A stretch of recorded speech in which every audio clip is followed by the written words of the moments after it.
This is Kim Meyer, host of Choose to Rise. Thanks for listening to the following broadcast on Public House Media.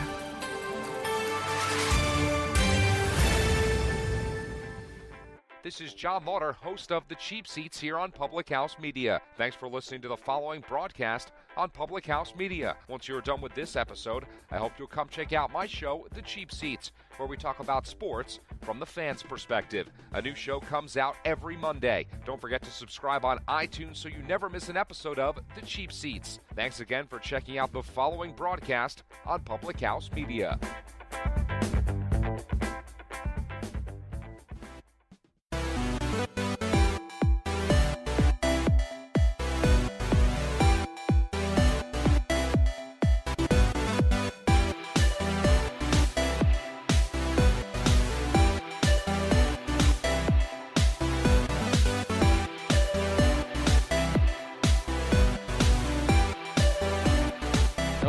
Welcome to your Soccer Passport World Cup edition here on Public House Media.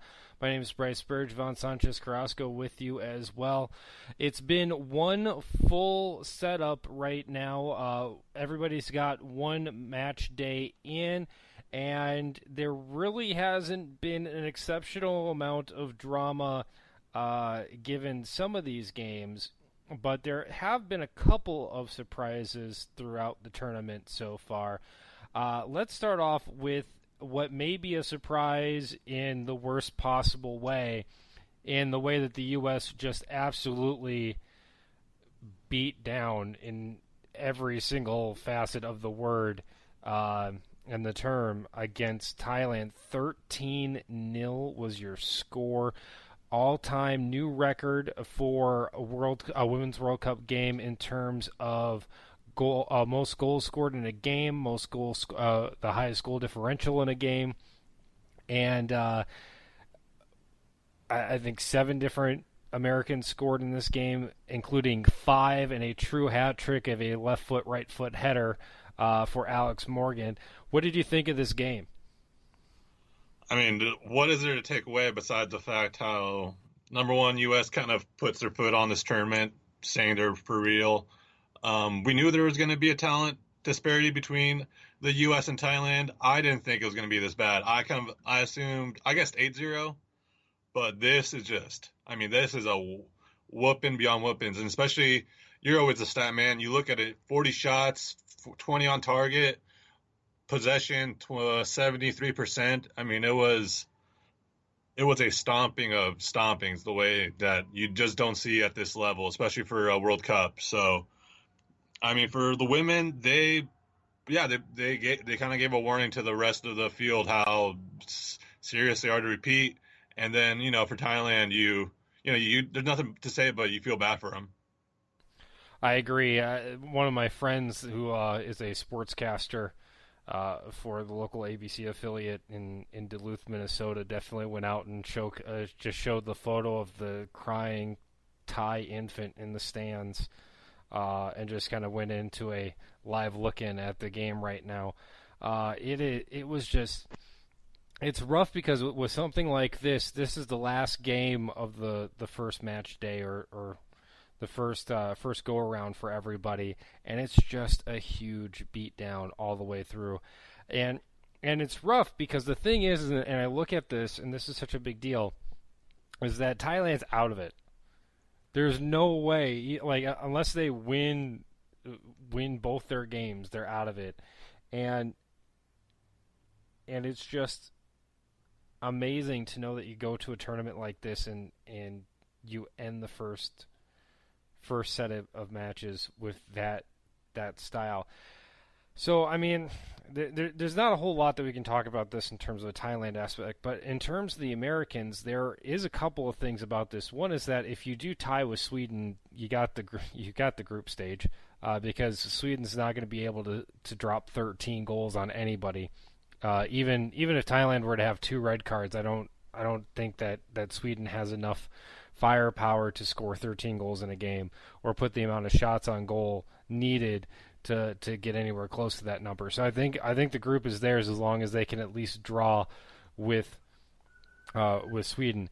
But the other thing too is that for the way that this group was going to go along, we knew that the very last game in the group stage was with Sweden. This kind of takes a little bit of extra pressure off that defense and the goaltending situation.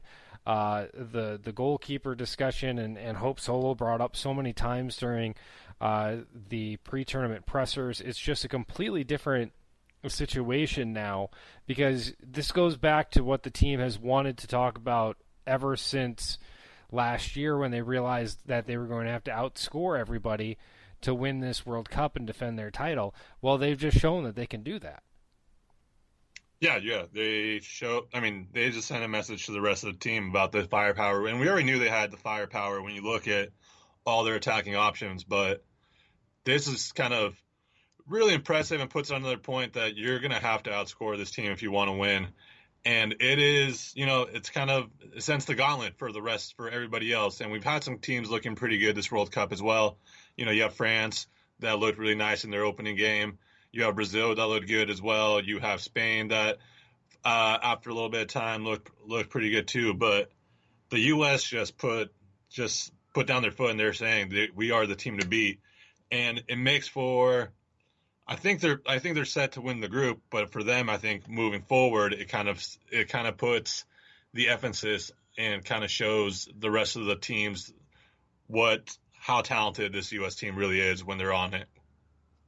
And you bring that talent up, and there's just so much talent and so much American influence in this tournament anyway, especially with the women's professional league in the United States. There's plenty of opportunities there to kind of showcase what's there. But on the other side of this group, just to kind of talk about this group a little bit, was Sweden and Chile, and that game was a little less exciting, but nonetheless, Chile only got 5 shots off, 1 on target, compared to 24 shots on goal for Sweden. Is this maybe 13 is a little bit too much, but should we be looking at another 8-9 goal performance in game number 2 against Chile for the United States? I mean, I wouldn't be surprised. I think, like you said, I think Sweden doesn't have the firepower for them to outscore the U.S. when it comes to goals for or goals against. But yeah, I think I wouldn't surprise me if the U.S. puts another 8 on Chile, just because this isn't a very good Chile team either. And we kind of knew that entering this group stage, that the U.S. and Sweden were just a cut above the rest of the group. But I didn't think the talent was this large either. I knew it was going to be bad, but I didn't know it was going to be this large. It was going to be this bad. But yeah, I wouldn't be surprised if U.S. scores another 8 goals in against Chile to really work themselves into that last game against Sweden. What about you? I'm not sure, because that Sweden-Chile game was basically a 0-0 draw for the majority of it, but it was also played in torrential downpour.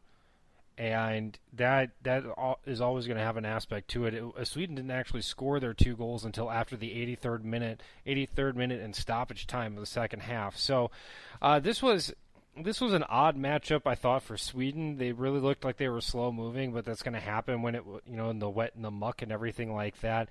I mean, they still had 24 shots, but only 6 of them were on target. Everything looked sloppy. This was not. I mean, honestly, this is probably the worst game I think Sweden's had in the calendar year. But they still had a mediocre opponent that is not going to move along, and they were able to get a win in that case. And so, I don't know what to expect out of Chile. And so Chile could at least try to run it. I mean, Thailand sat back and tried to defend, and it worked out terribly for them. I mean, if Chile is at least, wanting to run and gun and go up and maybe get a couple of goals in their favor and try to, just get some cherry picking going along there, maybe play a different style of game, then we could kind of see something and have them be that blueprint of how to beat the U.S. if you've got the talent to do so. A team like France or Spain or England that has that really attacking group up top that can let one person sit back there against the defense and the goaltending that has been really untested for the United States after this first game. I mean, I think Thailand got, 2 shots on goal? I mean, both their shots were on target, but that's not a whole lot when you look at everything in comparison. So, I mean, Alex Morgan had more shots on goal. So it's just there's such a disparity that it's hard to learn about either of these teams. And then the other game, with it being the rainstorm, was such a literal freak of nature that it's really difficult to see what Chile or Sweden will bring to the table for the next 2 games. Yeah, you made a good point. I think out of all the groups, this is the one where you kind of know the least amount of everybody, just because of the 2 awkward situations that did happen, where U.S. smoking Thailand and Sweden and Chile playing in that rainstorm. You don't really know what these teams really are because of that. So it'll be interesting to see moving forward what happens with Sweden and Thailand and USA and Chile before you get into that last group stage, where I think we both kind of assume it's going to be U.S. versus Sweden to win the group. Let's move up and spend the rest of this segment talking about our neighbors to the north in Canada. Canada ended up playing their first stage game yesterday, a 1-0 victory, Buchanan scoring just in the last seconds before halftime to give them a 1-0 victory over Cameroon. Canada with a decent amount of shots, 16 shots, but only a quarter of them on target. This seemed to be a little bit less of a scoring matchup for the Canadians than I thought it was going to be. I really thought they were going to be able to get a second one on the board, and they weren't able to against Cameroon, who's arguably the easiest opponent in the group. That group also has Netherlands and New Zealand, the Dutch winning that one 1-0 as well. What was your takeaways from that Canadian matchup against the Cameroons? Yeah, I thought they didn't take advantage of the opportunities they created. They had about 74% of the ball. They created decent amounts, but I was hoping for them to be a little more clinical in front of goal and creating better opportunities, especially against a team like Cameroon. If you can't, and this kind of been a thing I've struggled with this Canadian team, where they're good, but are they elite? And I'm not sure. And I think this kind of proved it again, that I'm not sure if they're an elite team. I think they are quarterfinalist, possibly, or around a 16 quality good, but they're not. For them to make a deeper run, I just don't see it. How about you? It's difficult for me to say either way, just because I thought that, this is the first time that they've actually won their opening game in back-to-back World Cups. When the first, I think, 6 times that they went through, they lost all of them. It's difficult when you look at this the entire time, because yes, Canada's unbeaten in their last 9. The last time they played the United States in October, but for them to do that, they've done it with 8 clean sheets in their last 9 games. Their defense is showing up. Their goaltending is showing up. Their possession ball in their defensive half is showing up as well. And it's odd because they just whittle down time. And I don't know if it's because they're trying to like pick and choose their moments of offensive opportunities a little bit more, and they're trying to be picky about it, or if they're just trying to whittle down the game so that way the game is not a full 90 minutes. It's a very odd tactic, because I don't know if they're doing it on purpose or not, but it's something that they've done basically since they lost the United States last time around. And it's a completely different approach to any other team in the World Cup right now. And I'm wondering if the gimmick's going to work. Yeah, and before, like when we talked last week, I thought they were set up real nicely to be second in the group. But now, after watching how New Zealand was able to kind of keep up with the Netherlands, I think this group just became a lot harder for them, especially with New Zealand and Netherlands their next 2 games, that it could go down in goal differential or something of that nature. And for them to only score 1 against Cameroon, who I think you are right is the weakest team in this group, makes it really difficult for them. And I wasn't very confident with New Zealand entering this World Cup, but after that opening game, even though they lost, they impressed me in the manner that I thought it was I thought they had a chance to be blown out, especially by the way Netherlands likes to attack and their style. The fact that they were only able to the fact they only lost 1-0, I think, speaks really well to New Zealand, and it makes for the game, the next one coming up against Canada, just that much more interesting. And now it's more of a toss-up. I thought Canada was definitely the second best team in this group, but now I wouldn't be surprised if New Zealand pulled off an upset against them. And just to point this out in the last statement on this segment, that goal by Jill Roord was in the 90th plus 2 minutes. That was in stoppage time of the second half. This was almost a draw between New Zealand and the Netherlands. So that's a huge impact going into the next round, or the next cycle of games here in this opening stage.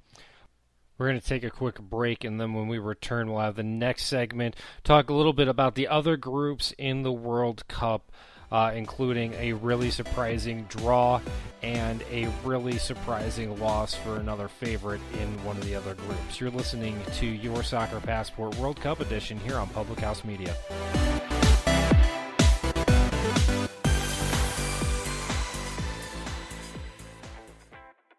This is John Lauder, host of The Cheap Seats here on Public House Media. Thanks for listening to the following broadcast on Public House Media. Once you're done with this episode, I hope you'll come check out my show, The Cheap Seats, where we talk about sports from the fans' perspective. A new show comes out every Monday. Don't forget to subscribe on iTunes so you never miss an episode of The Cheap Seats. Thanks again for checking out the following broadcast on Public House Media.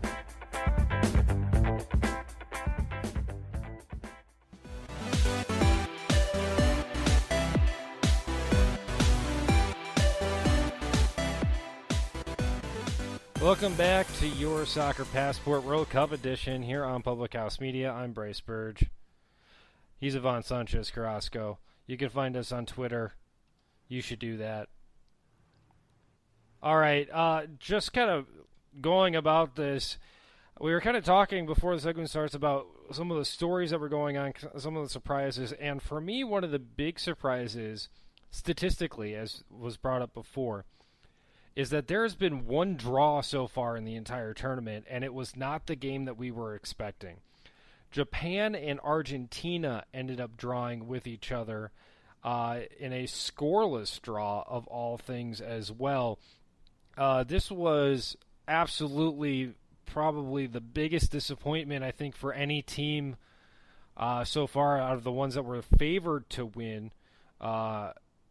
Not just this matchup, but favored to go further along in the tournament, was Japan. And they were lifeless, boring, inefficient. There's very, very few things to talk about positively about this so far. What do you think, Ivan? Yeah, I think you're right, because I mean, we knew there's kind of like a little bit, they might have not been the best Japanese team though they compared to other teams, but I also, they were lifeless. They did not look good, and Argentina is probably the worst team in this group, and this is a huge blow for Japan. Even though I don't think they're one of the elite teams in the world, they're definitely kind of on that same bar as Canada. So for them to open the tournament with a draw against Argentina, now they're in a tricky situation, because you have England, who looked good. You have Scotland, who actually looked pretty good also, even though they lost to England. They looked pretty good in that opening game against England, and they gave them a lot of trouble.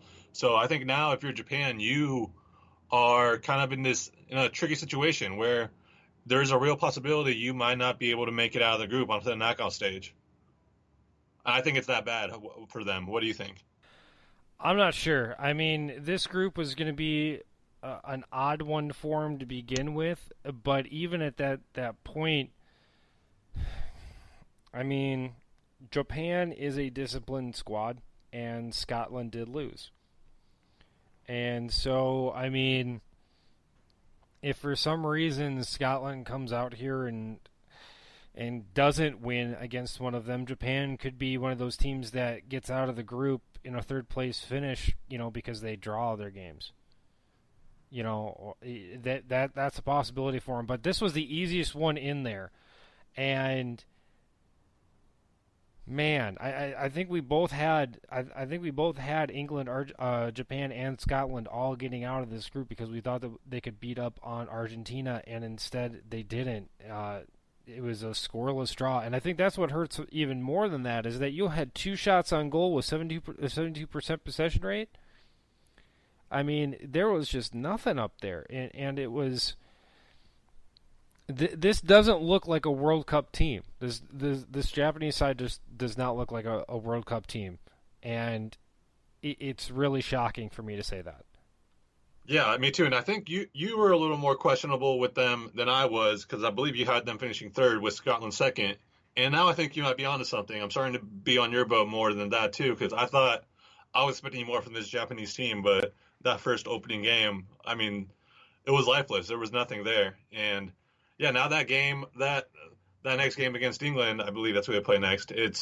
Or they play Scotland next. But that game on Friday, I mean, it could be an elimination game because if Scotland loses, there's a good chance they're out. So they're going to be playing for everything, and I wouldn't be surprised if Scotland beat Japan. To be honest with you, I was putting Japan behind Scotland not because of Japan but because of Scotland. I think Scotland's going to be kind of the Cinderella team of the tournament this year.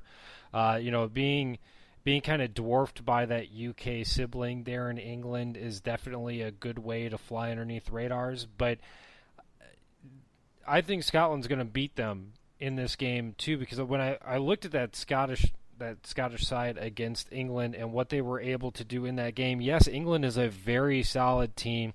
But one of those goals came on a penalty, and that, I mean, it was early on in the game, and it was probably the most questionable call so far of the tournament. Even though that yes, I understood it, I could also see letting it play off. It set the tone very early, and I think it kind of made Scotland timid for the rest of the half, especially when they allowed Ellen White to score near the end of it. But Scotland came back re-energized. The team that I saw in the second half of that game was more of the team that I expected to play the entire way off, and they got gun shy a little in that first half. So I think knowing the situation and seeing how bad Japan is in this case, and how much they're struggling, I think it gives them an opportunity to have the confidence and step up a little bit. I think Scotland has a lot going for them positively when they're able to be comfortable, and I can't see them losing to Japan next game. Yeah, I agree with you. I thought the energy they played with in that second half was, and the way they were able to match the intensity with England was really impressive, and it totally took me by surprise. So I think, I'm on the boat with you. I think they will get a result with Japan. I think Japan's going to have their backs against the walls for the remainder of this tournament. Let's look at some of the other groups as well, because that was the big surprise in that group. It was Group D, of course. One of the other big surprises that was in the tournament was Italy over Australia, a 2-1 victory for the Italians. Australia, even though that we've talked about the difficulties that they've had so far, and the coaching stuff and all that kind of stuff, it was really a clutch goal in the 5th minute of second half stoppage time that gave the Italians the win in dramatic fashion, even though that the Aussies had kind of, I don't want to say dominated, but controlled the game up until that point. This is the kind of last minute heroics that we talked about in the earlier segment with the Dutch over the Kiwis, but this is the second time now where a very last-minute opportunity by a European squad has knocked off a more favored squad from the Australian, New Zealand, Oceania segment. What does this mean for the rest of that Group C right now, with them, Brazil, and Jamaica? Well, I think luckily for Australia, Jamaica does look like the weakest team by far in the group. And Brazil came out looking really strong against them, and which is a little surprising because Brazil entered this tournament not playing their best soccer, so it kind of opens up the group a little bit more. Now you have, the group's kind of now up for open. You have you have Italy, who can be maybe the way Scotland is one of the Cinderellas for this tournament entering so far. So, and it'll be, I want to see how Brazil responds after that dominating win. Can they keep it going? Can they keep the consistency up? Because I think you and I were both on the agreement that we think it's going to be a very Euro-dominated tournament. But maybe Brazil is one of those teams outside of the European continent with the U.S. who can make a deep run in this tournament. For me, I was a little surprised because I actually picked Jamaica to win that game, and to see them lose as badly as they did definitely caught me off guard. But Rosiera had a hat trick, and there's not much you can really do about that. So, all things considered, though, this is a group where Australia should be able to make it out of without a question, because they are a better side than Brazil or Jamaica too. It's just a matter of where it kind of comes in. Is Brazil good enough to maybe upset an Italy? And how that bounces around. It's going to be interesting to see the rest of that group play out. But just for time purposes, let's keep on rolling here. Let's go to Group B real fast. Both Spain and Germany won their game. South Africa, struggling mightily, ended up getting a red card in that matchup as they lost 3-1 to Spain. China, though, actually had a better outing when they played Germany. It was a 1-0 loss for the Chinese against Germany. Gwyn scoring in the 66th minute. But again, 16 shots on goal for Germany, 4 of them on target, and almost 60% of the possession time. Does China or South Africa have a chance of coming back in this group, or are they pretty much done? No, I think China has a good chance of being one of those third position teams to make it out of the group stage in the knockout round, because I thought they played Germany pretty well. I thought South Africa got a goal in the counter and really frustrated Spain, and I think Spain is one of those teams where when the team kind of sits back, it can frustrate them, and because they don't open up a lot of gaps. But I think against a team that's more attacking, the way Spain moves the ball, I think it offers them a better opportunity to kind of open up their game too. So, we've kind of big fans of Spain a little bit, and I've kind of gone behind them a little bit for this tournament. So, I hope they do well, but I think they play well against teams who also want to attack and open up more again compared to teams who want to sit back. So that's kind of what I've gone from this group. And Group A is the last group to talk about. That's the one with host France. They won big against South Korea, 4-0. That was like the big game matchup before going into the final game with the United States. Getting a decent amount of goals there, starting things up. 2 from Renard and Lassamia and Henry getting 1 each. This was a pretty solid win for the French, 21 shots on goal. This was that kind of offensive aspect that we expected from the French. With the obvious exception of the United States in that game, has France shown the best offense so far in this tournament?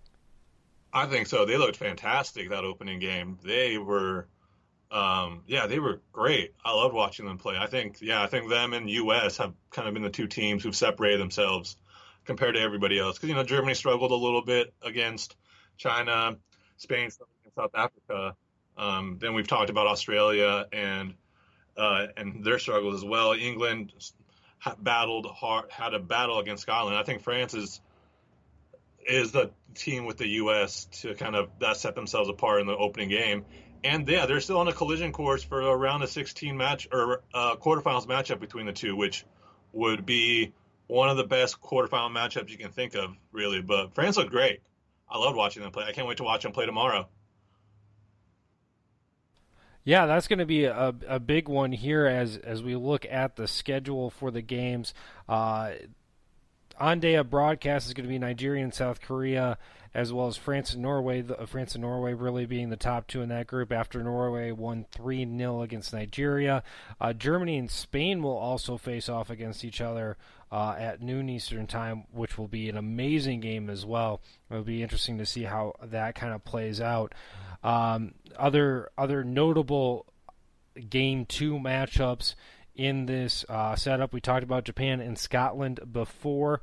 Also, you got Canada and New Zealand on Saturday the 15th, and Australia and Brazil in what is going to be kind of a very important matchup in that group as well, given the first results so far. So it's going to be an interesting setup for the rest of the tournament. We will have a second show this week as well, airing on Fridays, which means we'll record it on Thursday night to go ahead for the rest of this World Cup experience. That way it will give us a chance to fairly talk about the World Cup and then also kind of add an extra segment in about some of the other major things going on in the soccer world at the time as well.